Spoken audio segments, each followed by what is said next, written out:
The Book of Blood. The dead have highways. They run unerring lines of ghost trains, of dream carriages, across the wasteland behind our lives, bearing an endless traffic of departed souls. Their thrum and throb can be heard in the broken places of the world, through cracks made by acts of cruelty, violence, and depravity.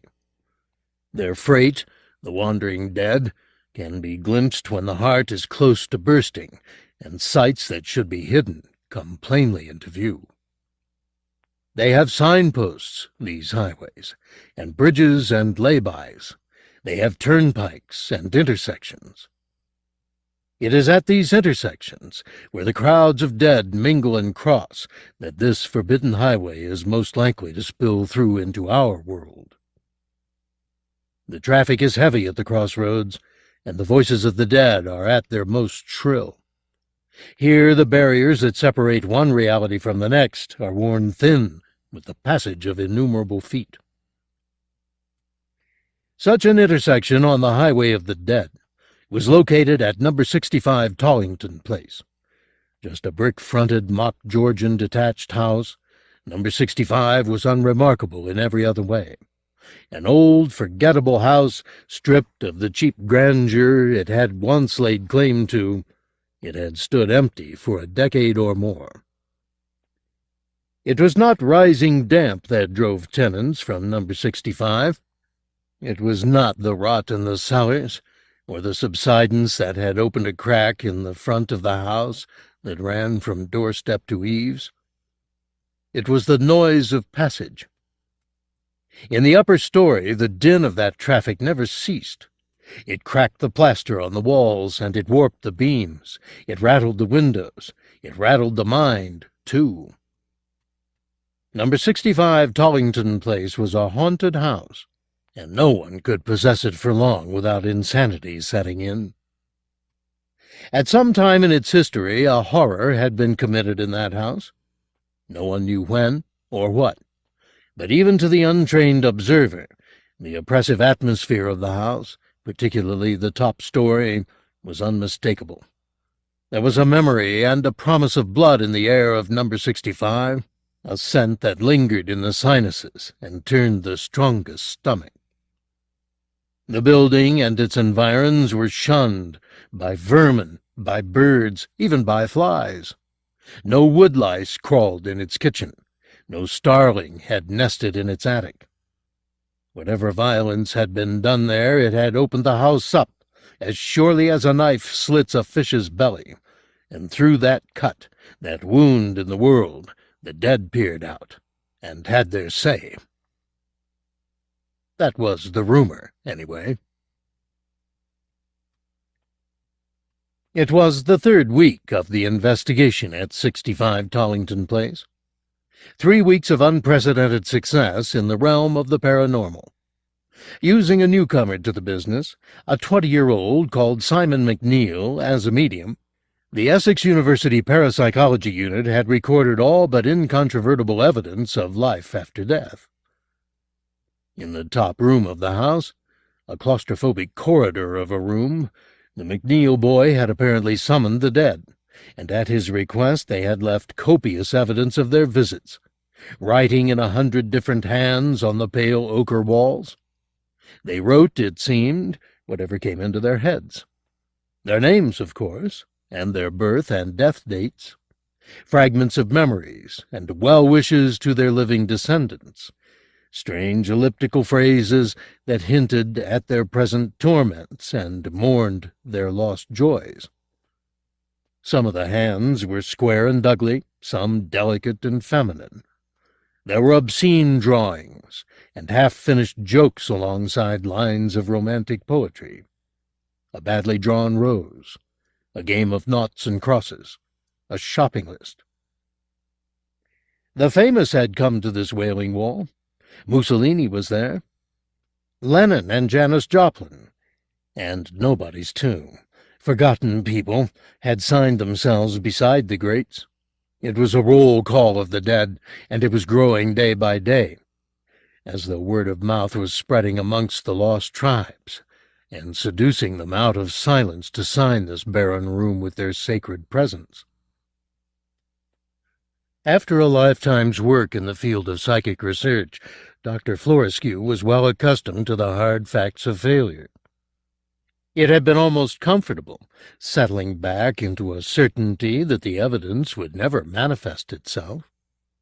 Now, faced with a sudden and spectacular success, she felt both elated and confused. She sat, as she had sat for 3 incredible weeks, in the main room on the middle floor, 1 flight of stairs down from the writing room, and listened to the clamor of noises from upstairs with a sort of awe, scarcely daring to believe that she was allowed to be present at this miracle. There had been nibbles before, tantalizing hints of voices from another world, but this was the first time that province had insisted on being heard. Upstairs, the noises stopped. Mary looked at her watch. It was 6:17 p.m. For some reason best known to the visitors, the contact never lasted much after 6. She'd wait till past, then go up. What would it have been today? Who would have come to that sordid little room and left their mark? "Shall I set up the cameras?" Reg Fuller, her assistant, asked. "Please," she murmured, distracted by expectation. "Wonder what we'll get today." "We'll leave him 10 minutes." "Sure." Upstairs, McNeil slumped in the corner of the room and watched the October sun through the tiny window. He felt a little shut in, all alone in that damn place, but he still smiled to himself, that wan, beatific smile that melted even the most academic heart. Especially Dr. Florescu's. Oh yes, the woman was infatuated with his smile, his eyes, the lost look he put on for her. It was a fine game. Indeed, at first that was all it had been, a game. Now Simon knew they were playing for bigger stakes. What had begun as a sort of lie detection test had turned into a very serious contest. McNeil versus the truth. The truth was simple. He was a cheat. He penned all his ghost writings on the wall with tiny shards of lead he secreted under his tongue. He banged and thrashed and shouted without any provocation other than the sheer mischief of it, and the unknown names he wrote. Ha! He laughed to think of it, the names he found in telephone directories. Yes, it was indeed a fine game. She promised him so much. She tempted him with fame, encouraging every lie that he invented. Promises of wealth, of applauded appearances on the television, of an adulation he'd never known before, as long as he produced the ghosts. He smiled the smile again. She called him her go-between, an innocent carrier of messages. She'd be up the stairs soon, her eyes on his body, her voice close to tears with her pathetic excitement at another series of scrawled names and nonsense. He liked it when she looked at his nakedness, or all but nakedness. All his sessions were carried out with him only dressed in a pair of briefs, to preclude any hidden aids. A ridiculous precaution. All he needed were the leads under his tongue, and enough energy to fling himself around for half an hour, bellowing his head off. He was sweating. The groove of his breastbone was slick with it, his hair plastered to his pale forehead. Today had been hard work. He was looking forward to getting out of the room, sluicing himself down, and basking in admiration a while. The go-between put his hand down his briefs and played with himself idly. Somewhere in the room a fly, or flies, maybe, were trapped. It was late in the season for flies, but he could hear them somewhere close. They buzzed and fretted against the window or around the light bulb. He heard their tiny fly voices, but didn't question them. too engrossed in his thoughts of the game, and in the simple delight of stroking himself. How they buzzed, these harmless insect voices, buzzed and sang and complained. How they complained. Mary Florescu drummed the table with her fingers. Her wedding ring was loose today. She felt it moving with the rhythm of her tapping. Sometimes it was tight, and sometimes loose. One of those small mysteries that she'd never analyzed properly, but simply accepted. In fact, today it was very loose, almost ready to fall off. She thought of Alan's face. Alan's dear face. She thought of it through a hole made of her wedding ring, as if down a tunnel. Was that what his death had been like? Being carried away and yet further away down a tunnel to the dark? She thrust the ring deeper onto her hand. Through the tips of her index finger and thumb, she seemed almost to taste the sour metal as she touched it. It was a curious sensation, an illusion of some kind. To wash the bitterness away, she thought of the boy. His face came easily, so very easily, splashing into her consciousness with his smile and his unremarkable physique, still unmanly. Like a girl, really. The roundness of him, the sweet clarity of his skin, the innocence. Her fingers were still on the ring, and the sourness she had tasted grew. She looked up. Fuller was organizing the equipment. Around his balding head a nimbus of pale green light shimmered and wove. She suddenly felt giddy. Fuller saw nothing and heard nothing. His head was bowed to his business, engrossed. Mary stared at him still, seeing the halo on him, feeling new sensations waking in her, coursing through her. The air seemed suddenly alive.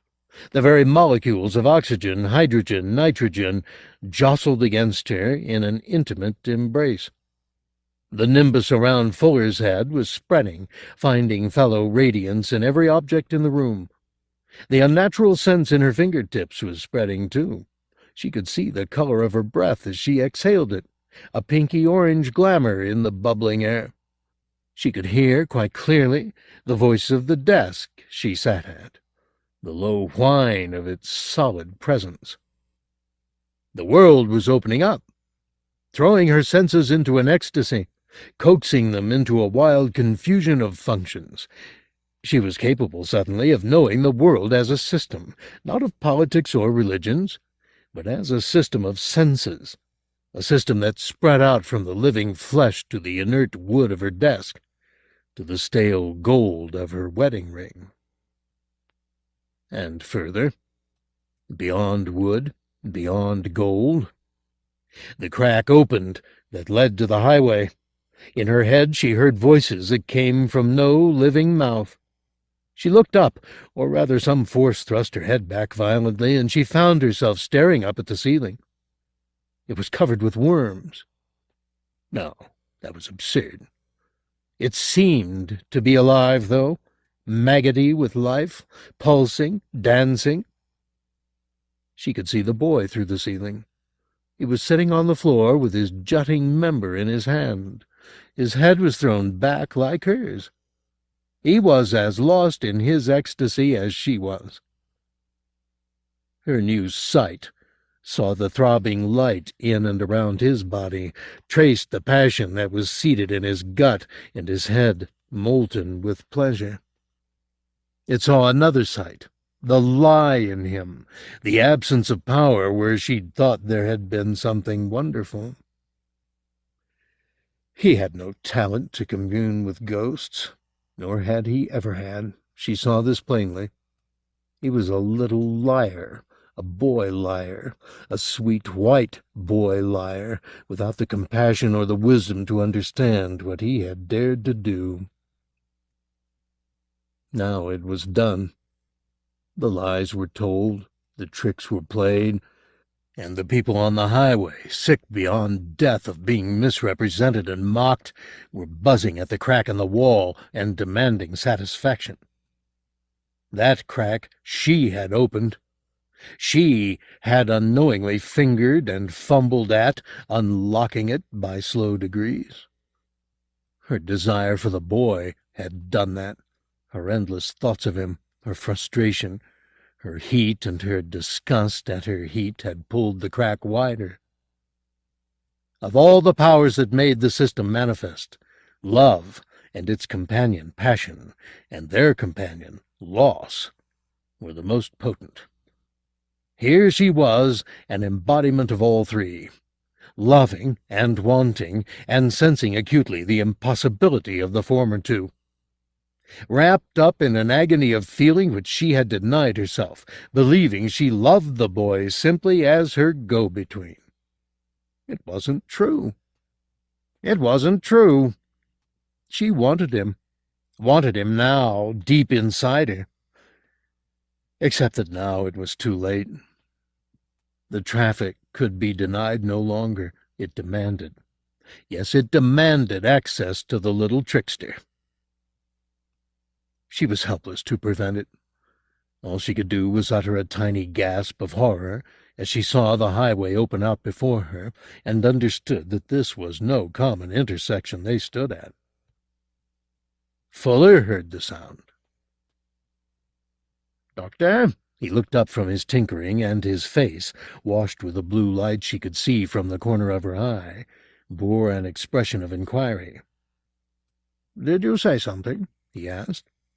She thought, with a fillip of her stomach, of how this was bound to end. The ether faces of the dead were quite clear in front of her. She could see the profundity of their suffering, and she could sympathize with their ache to be heard. She saw plainly that the highways that crossed at Tollington Place were not common thoroughfares. She was not staring at the happy, idling traffic of the ordinary dead. No. That house opened onto a route walked only by the victims and the perpetrators of violence. The men, the women, the children who had died enduring all the pains nerves had the wit to muster, with their minds branded by the circumstances of their deaths. Eloquent beyond words, their eyes spoke their agonies, their ghost bodies still bearing the wounds that had killed them. She could also see, mingling freely with the innocents, their slaughterers and tormentors. These monsters, frenzied, mush-minded bloodletters, peeked through into the world. None such creatures, unspoken, forbidden miracles of our species, chattering and howling their jabberwocky. Now the boy above her sensed them.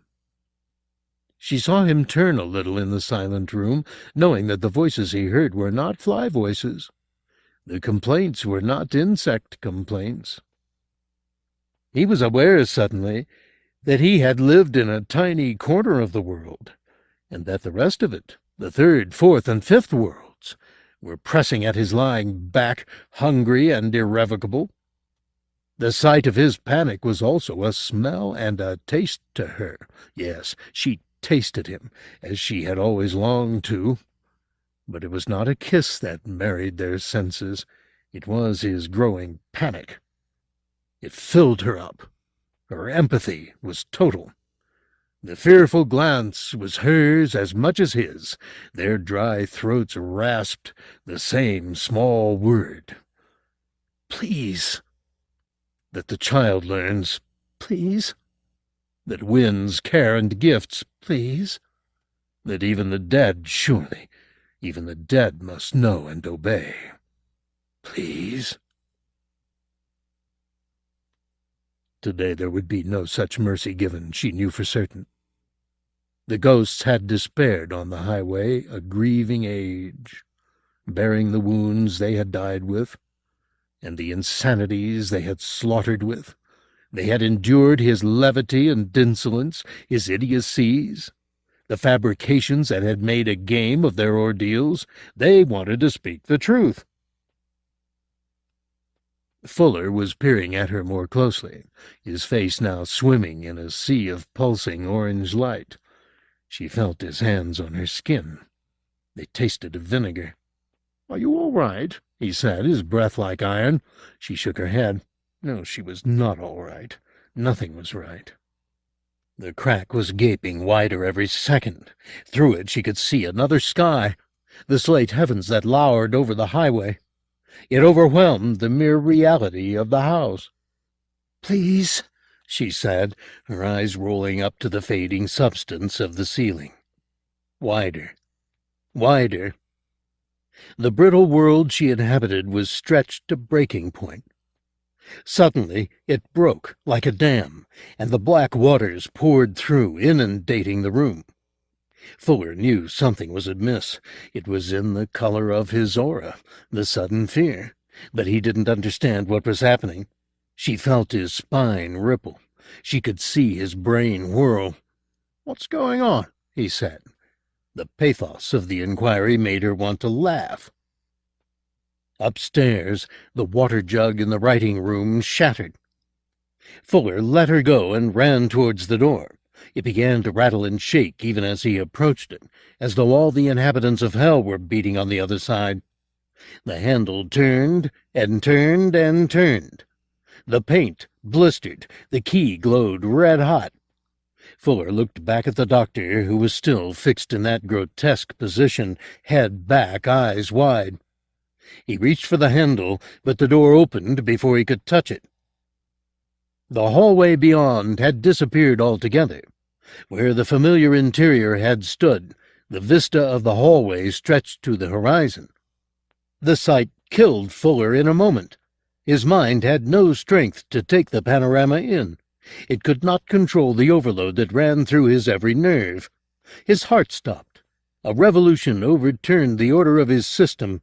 His bladder failed, his bowels failed, his limbs shook and collapsed. As he sank to the floor, his face began to blister like the door, and his corpse rattle like the handle. He was inert stuff already, as fit for this indignity as wood or steel. Somewhere to the east, his soul joined the wounded highway, on its route to the intersection where a moment previously he had died. Mary Florescu knew she was alone.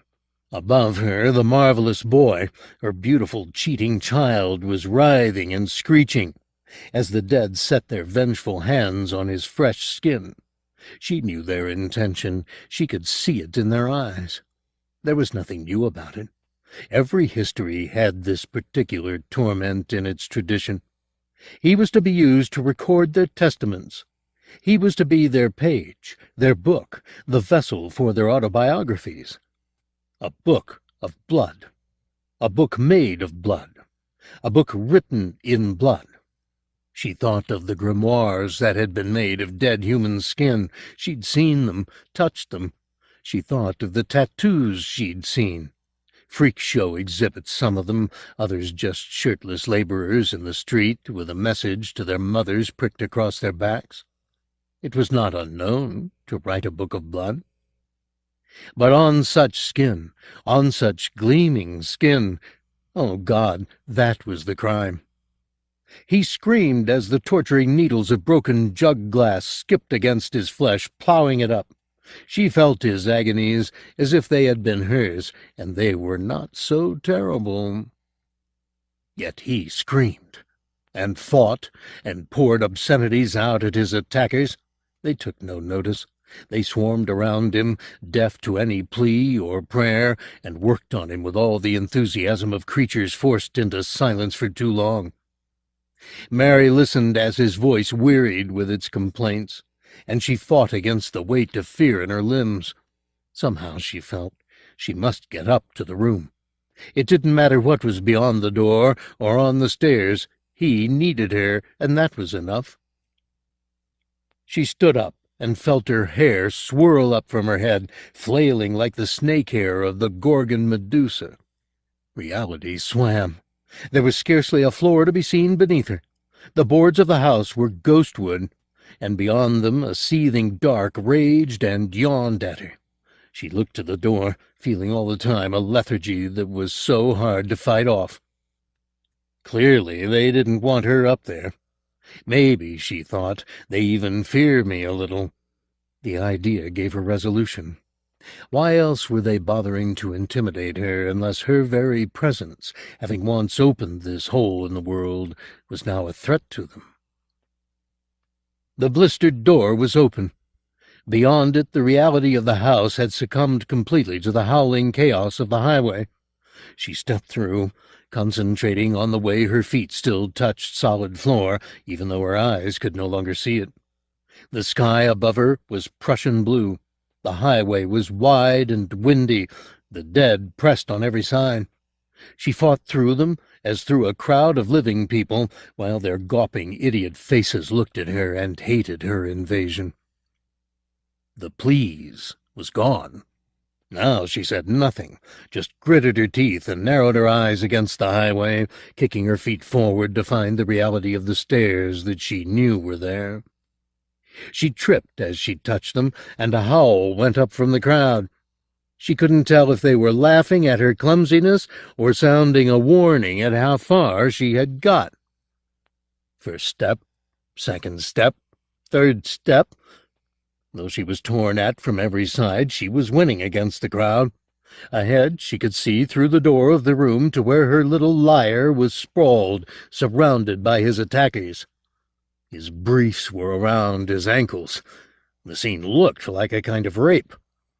He screamed no longer, but his eyes were wild with terror and pain. At least he was still alive. The natural resilience of his young mind had half accepted the spectacle that had opened in front of him. Suddenly his head jerked around, and he looked straight through the door at her. In this extremity he had dredged up a true talent, a skill that was a fraction of Mary's, but enough to make contact with her. Their eyes met. In a sea of blue darkness, surrounded on every side with a civilization they neither knew nor understood, their living hearts met and married. "I'm sorry," he said silently. It was infinitely pitiful. "I'm sorry. I'm sorry." He looked away, his gaze wrenched from hers. She was certain she must be almost at the top of the stairs, her feet still treading air as far as her eyes could tell, the faces of the travelers above, below, and on every side of her. But she could see very faintly the outline of the door and the boards and beams of the room where Simon lay. He was one mass of blood now, from head to foot. She could see the marks, the hieroglyphics of agony on every inch of his torso, his face, his limbs. One moment he seemed to flash into a kind of focus, and she could see him in the empty room, with the sun through the window and the shattered jug at his side. Then her concentration would falter, and instead she'd see the invisible world made visible. And he'd be hanging in the air while they wrote on him from every side, plucking out the hair on his head and body to clear the page, writing in his armpits, writing on his eyelids, writing on his genitals, in the crease of his buttocks, on the soles of his feet. Only the wounds were in common between the two sights. Whether she saw him beset with authors or alone in the room, he was bleeding and bleeding. She had reached the door now. Her trembling hand stretched to touch the solid reality of the handle, but even with all the concentration she could muster, it would not come clear. There was barely a ghost image for her to focus on, though it was sufficient. She grasped the handle, turned it, and flung the door of the writing-room open. He was there, in front of her. No more than 2 or 3 yards of possessed air separated them. Their eyes met again, and an eloquent look, common to the living and the dead worlds, passed between them. There was compassion in that look, and love. The fictions fell away. The lies were dust. In place of the boy's manipulative smiles was a true sweetness, answered in her face. And the dead, fearful of this look, turned their heads away. Their faces tightened, as though the skin was being stretched over the bone, their flesh darkening to a bruise, their voices becoming wistful with the anticipation of defeat. She reached to touch him, no longer having to fight against the hordes of the dead. They were falling away from their quarry on every side, like dying flies dropping from a window. She touched him lightly on the face. The touch was a benediction. Tears filled his eyes and ran down his scarified cheek, mingling with the blood. The dead had no voices now, nor even mouths. They were lost along the highway, their malice damned. Plane by plane, the room began to re-establish itself. The floorboards became visible under his sobbing body, every nail, every stained plank. The windows came clearly into view, and outside the twilight street was echoing with the clamor of children. The highway had disappeared from living human sight entirely. Its travelers had turned their faces to the dark and gone away into oblivion, leaving only their signs and their talismans in the concrete world. On the middle landing of number 65, the smoking, blistered body of Reg Fuller was casually trodden by the travelers' feet as they passed over the intersection. At length Fuller's own soul came by in the throng, and glanced down at the flesh he had once occupied before the crowd pressed him on towards his judgment. Upstairs, in the darkening room, Mary Florescu knelt beside the McNeil boy and stroked his blood-plastered head. She didn't want to leave the house for assistance until she was certain his tormentors would not come back. There was no sound now but the whine of a jet finding its way through the stratosphere to morning. Even the boy's breathing was hushed and regular. No nimbus of light surrounded him. Every sense was in place. Sight, sound, touch. Touch. She touched him now, as she had never previously dared, brushing her fingertips oh so lightly over his body, running her fingers across the raised skin like a blind woman reading Braille. There were minute words on every millimeter of his body, written in a multitude of hands. Even through the blood, she could discern the meticulous way that the words had harrowed into him. She could even read, by the dimming light, an occasional phrase. It was proof beyond any doubt, and she wished, oh God, how she wished, that she had not come by it. And yet, after a lifetime of waiting, here it was. The revelation of life beyond flesh, written in flesh itself. The boy would survive, that was clear. Already the blood was drying, and the myriad wounds healing. He was healthy and strong, after all. There would be no fundamental physical damage. His beauty was gone forever, of course. From now on he would be an object of curiosity at best, and at worst of repugnance and horror. But she would protect him, and he would learn in time how to know and trust her. Their hearts were inextricably tied together. And after a time, when the words on his body were scabs and scars, she would read him. She would trace, with infinite love and patience, the stories the dead had told on him. The tale on his abdomen, written in a fine cursive style. The testimony in exquisite, elegant print that covered his face and scalp. The story on his back and on his shin, on his hands. She would read them all, report them all, every last syllable that glistened and seeped beneath her adoring fingers, so that the world would know the stories that the dead tell. He was a book of blood, and she his sole translator. As darkness fell, she left off her vigil and led him naked into the balmy night. Here, then, are the stories written on the book of blood. Read, if it pleases you, and learn. They are a map of that dark highway that leads out of life towards unknown destinations. Few will have to take it. Most will go peacefully along lamplit streets, ushered out of living with prayers and caresses. But for a few, a chosen few, the horrors will come, skipping to fetch them off to the highway of the damned. So read, Read and learn. It's best to be prepared for the worst, after all, and wise to learn to walk before breath runs out.